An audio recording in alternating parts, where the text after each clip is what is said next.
Nick, Jonas, diabetes were in this fight.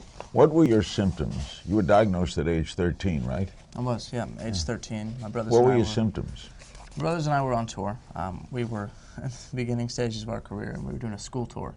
So we'd basically roll up into a school and play, for the kids in the auditorium. And it was usually around 8 a.m., so they weren't quite ready for a rock show that time. But I started to notice that I was losing weight. I lost about 15 pounds in 2 weeks, and I only weighed about 110 pounds at the time. So I dropped about 95 pounds, and I was drinking a lot of water, using the bathroom a lot, and just overall had a really bad attitude, and didn't know why, because I'd usually, been quite a happy person, but I was just in a really bad spot. And so I went to my parents and I said, look, I think there's something really wrong. And they said, okay, we'll take you to the doctor. I went to the doctor, and she said, your blood sugar is over 700. It's approaching 800 quickly, and you need to go straight to the hospital. That's extraordinarily high. Yeah, it was it's such an uncomfortable feeling, because the thing about the high blood sugar for me is that it's really a point of feeling like you're going to collapse the whole time. And I was at this point for, it must have been 2 or 3 weeks, and I was days away from a coma. Were you scared? Extremely scared. At the beginning, I didn't know anything about diabetes. I'd never known anyone that had it, and so it came as a real shock. And diabetes it sounds like you're going to die when you hear it, and so I was immediately frightened. But once I got a better idea of what it was and that it was something I could manage myself, I was comforted. Give me your day-by-day procedure. Do you inject insulin, or you have a pump? I have an insulin pump. I've been on the pump now. That's in your belt, like? Yeah, it's just some kind of my waistline here. I've been on the pump now for about 5 years. That automatically monitors and puts in the pump that I have just delivers the insulin. I enter how many carbs I'm having, and then it tells me what I should take, and then I approve it. But my daily routine is basically wake up, and first thing I do is check my blood sugar. And throughout the day, I'll check my blood sugar anywhere from 10 to 12 times, just pricking my finger. And before every meal, midday check, before I go to bed, when I wake up, all those different points in the day, and just deliver insulin throughout the day. When it can get too low, too, can it? Absolutely. The low blood sugar, you feel like fainting, right? Yeah, I had a low blood sugar last night. And see, the scary thing is that with a high blood sugar, you actually have more time to react and to get it to come back down, because obviously there's a lot more sort of grace and mercy period. Whereas with low blood sugar, 70 to 0 is really dangerous, especially for someone like me who, I'm because of my disease, I'm usually more high. And so it's a scary feeling, and it's basically the first thing you do is grab juice or any kind of liquid carbohydrate, because those get into the bloodstream quicker.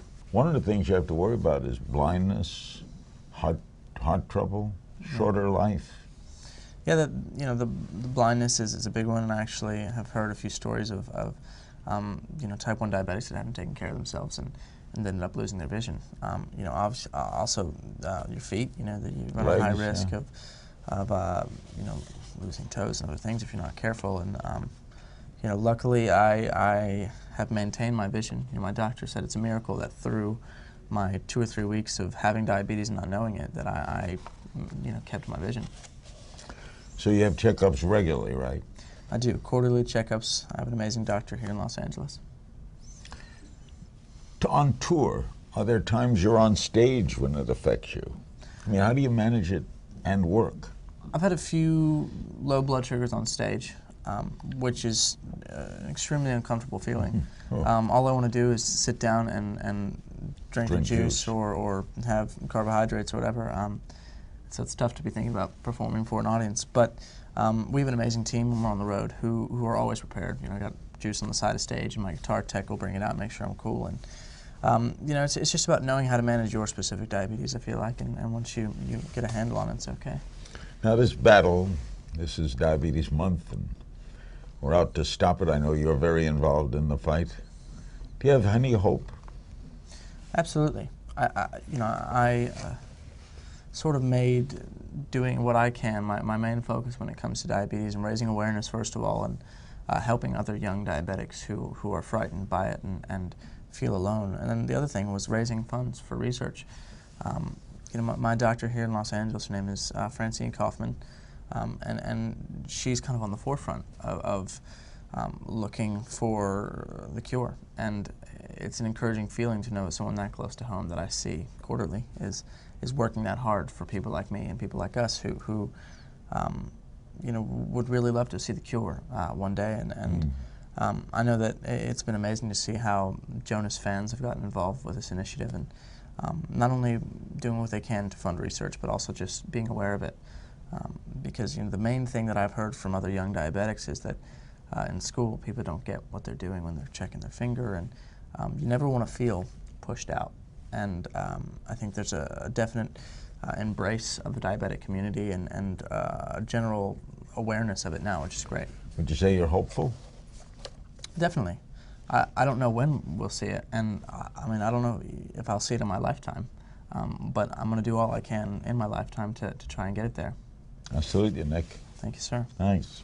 Nick Jonas.